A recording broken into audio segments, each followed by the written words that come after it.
Hello everyone, Johnny Hurricane here from GamersHeroes.com, and for today's preview we will be going over what's to come in Sound Mind.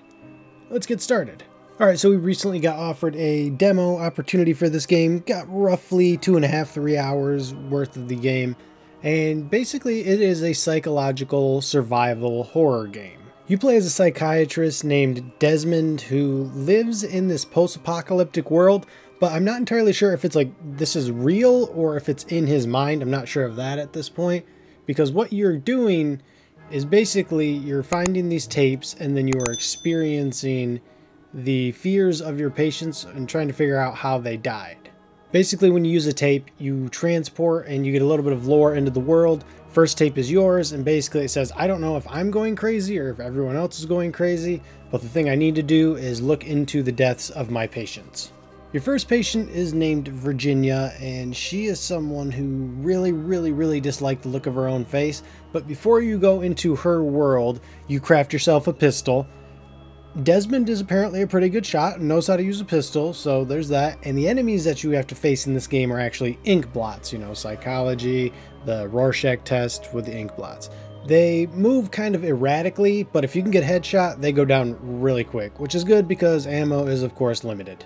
You can also save bullets by using explosives to just kill them in one shot, which is the best way to do it because I'm not that accurate.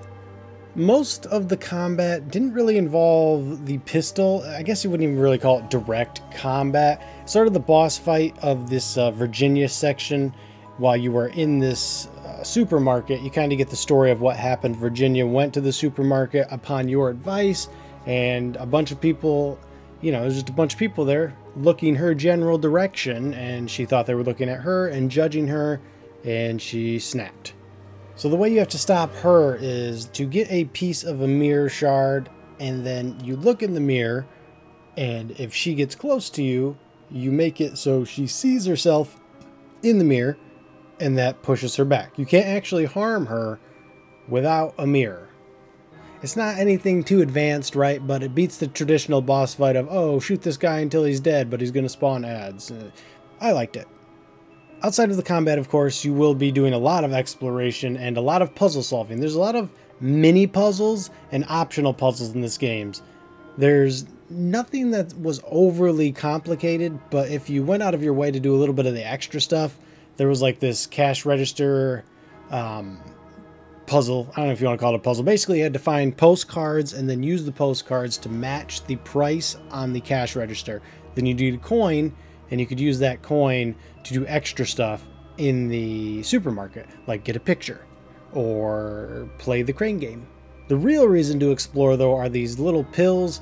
I think there's 4 different stats that you can upgrade. Every 3 that you find will give you a boost. It's HP, which probably more necessary later. Stamina, which immediately was good, because once I got 3 of those, I was running a lot more. Stealth, which is good, but I didn't really use it, and I don't remember what the last one was. Maybe accuracy? I'm not entirely sure. I'm pretty sure there's 4 of them, though, and basically when you find one in an area, it'll be like, hey, there's X amount left in this area, X amount pills left. This way you know, hey, there's 1 more left, I need to find it, or there's 12 more left, I got a lot more to find, whatever. But the psychological horror part of it at least comes from not just from these weird ink blobby enemies, but sometimes there's these mannequins, and they're almost friendly. Like you look away and then they're doing something else, but a lot of the time they'll pop up and be like, hey, here's a key, or get you out of a jam. Then there's the opposite of this. There's a guy who calls you, and basically he's an antagonist. The entire time he's talking about how you could have helped him, or you're bad at your job, basically. You got them killed. And then there's this, I don't know if it's the same person, but there's this kind of tall guy with a fedora, and he basically tries to mess with you. Like he locks you in a freezer, he photobombs you. Yeah, I'm not entirely sure if he is the guy that is calling you or not, but I got a feeling he's going to be the bad guy. Outside of that, I didn't have any crashes. I did have a couple of frame drops, especially on the explosions. And there's a couple of things I couldn't figure out. Maybe I wasn't supposed to get them yet. There was a shotgun, for instance. So I know there's a shotgun in the game. I just couldn't get to it, or I missed the way to get to it. And you also have a cat that hangs out in your office. So when you kind of transition to the different tapes, the cat is there, and sometimes it even helps you out.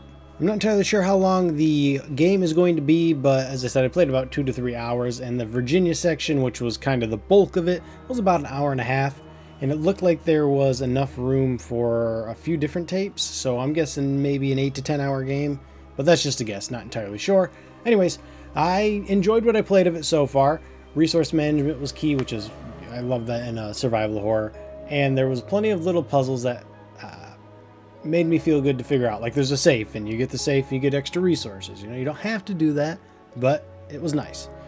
Anyways, that'll do it for me. If you liked what you saw, got what you needed, like, comment, subscribe. See you guys in the next video. Later, Gators.